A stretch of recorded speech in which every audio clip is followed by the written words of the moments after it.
Joining me now is the Shadow Home Secretary Yvette Cooper. Morning to you. Good morning. This potential Chinese spy that we've heard about over the weekend, what would Labour do to stop China infiltrating our government? Well, this is obviously a very serious case. You've got allegations of spying really at the heart of democracy. And this is an area where MI5 have warned about the risks of political interference some time ago, and where we've also had the very damning, very critical report from the Intelligence Committee about the failure of the government to adopt a proper, comprehensive strategy towards China and towards its risks to national security. We think that there has to be a comprehensive strategy towards the risk, the challenges and the threats from other states to our national security. If we have a proper strategy around counter-terrorism and those sorts of terror threats to our national security, and that was drawn up after 9/11 and after the July 7 attacks, and obviously it's the anniversary of 9/11 today, and we remember that awful attack. After that, there was a comprehensive strategy drawn up on terrorism. There hasn't been that same kind of strategy drawn up around those state challenges. We need that because those state challenges are growing. How would you characterise the threat China poses? We asked Kemi Badenoch if she thought that they were a threat, and she wouldn't use that word. Would you? Well, clearly you've got the significant issues around political interference, and also MI5 and others have talked about the potential threats to our critical national infrastructure as well. But what we also obviously have is our relationship with China around cooperation on climate change is immensely important, and we also have a trading relationship. And some of the issues too are around political interference. There's new kinds of attempting to find influence as well. So it needs to address really the whole of the relationship with China. And that's why David Lammy has talked about needing to have a proper comprehensive audit of our relationship with China in all of these different areas and a proper strategy so that we address those risks and so that we can also make sure that on things like climate change we have cooperation. At the moment, we've got this sort of polarised row going on within the Conservative Party, which means they're not actually taking the action that we need to protect our critical national infrastructure, to make sure that we're taking action on this political interference as well. But would you say they're a friend or a foe? Well, the relationship is clearly complex. I mean, there are serious issues around the human rights abuses in China. There are serious issues around their approach and their role across the world. And we also have this trading relationship as we've seen the rise of China. We have to deal with that. But in particular, we have to make sure we protect our own national security. That has to come first. And the government is not taking that seriously enough. This is happening at the same time that we've obviously had serious questions about the security failures around a prisoner who was being charged with national security offences. So we do think you need that much stronger, comprehensive approach to national security, and that is not happening at the moment. The government set up a task force some time ago called Defending Democracy Task Force, supposedly in response to the kinds of things that we've seen the allegations about, the kinds of things that MI5 has warned about, and yet it seems to have done nothing. That's not taking it seriously enough. But in terms of national security, prison escapes weren't any lower when Labour was in power.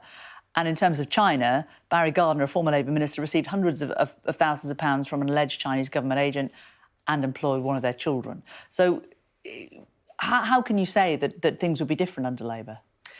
Well, first of all, to just sort of address some of those points, I think the last time that there was an escape from prison involving someone involved in either terrorism or allegations of terrorism or national security, I think it was back in 1994.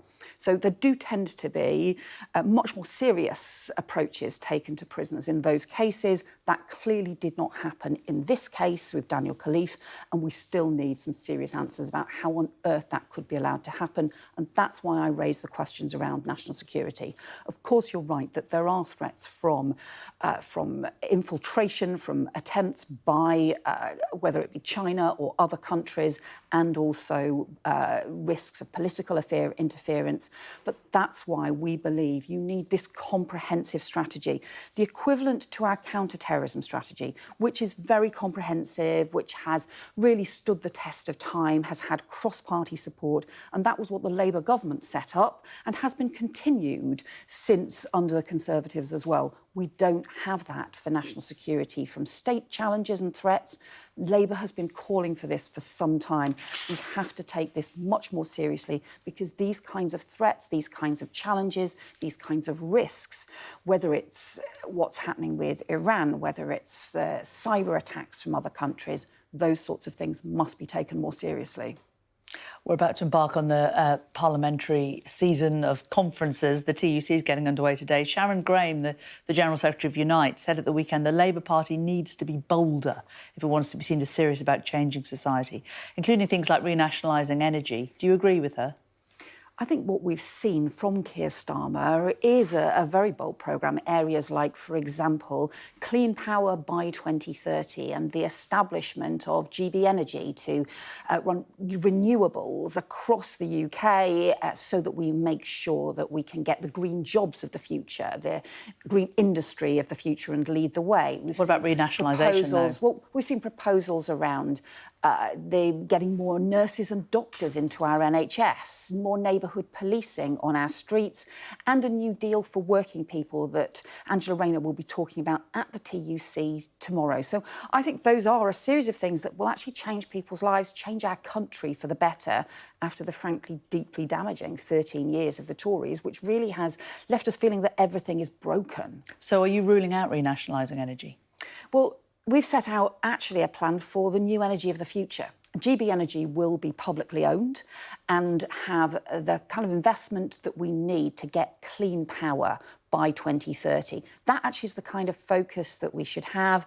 And we've also talked about the kinds of changes that you need on insulating homes, on how you tackle climate change and also cut our energy bills, which is perhaps the most important thing that most people will feel as well. So I think that has set out actually a bold challenge, a bold approach, which is about the challenges of the future, not the debates that we used to have decades ago.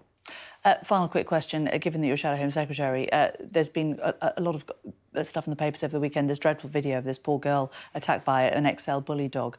Do you think that there's merit to banning these kind of dogs? Do you think it actually achieves a great deal? We have to have much stronger action. The video is just truly awful. We've also seen some just totally awful attacks by these dangerous dogs. It cannot continue. But I think it needs to be broader. We actually have to look at the whole legislation, review the legislation, because it's just not working. So, yes, action against some of the most dangerous dogs of all, but it is already, in theory, illegal to have a dangerous dog. The legislation is not working strongly enough, so we need broader action as well. OK, Yvette Cooper, thank you very much.